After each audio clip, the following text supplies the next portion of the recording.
Que représente-t-elle à vos yeux, cette jeune femme ? Vous venez de le dire, elle porte un projet qui n'est vraiment pas du tout le nôtre. Il faut, à mon sens, garantir une égalité de droits pour tous les Israéliens, tous les Palestiniens, et en finir en fait avec cette logique de frontières et de séparation. Qui n'est pas porteur en tout cas d'une solution politique et de paix, respectueux des deux États, des deux peuples qui doivent pouvoir coexister ensemble. Aujourd'hui, la revendication, je pense, première des Palestiniens, c'est une égalité de droits.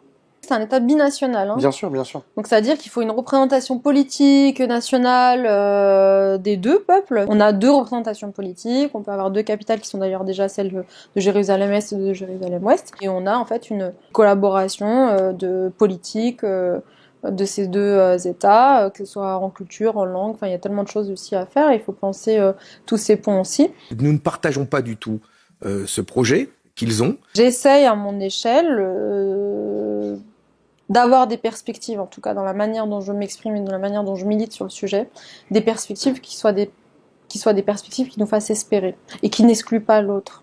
Et ça, c'est aussi quelque chose qui est pas évident parce qu'on peut être tenté effectivement au nom de ce qu'on a vécu, au nom de ce qu'on continue de vivre, de plus avoir assez de place pour l'empathie, ou de se mettre à la place de l'autre.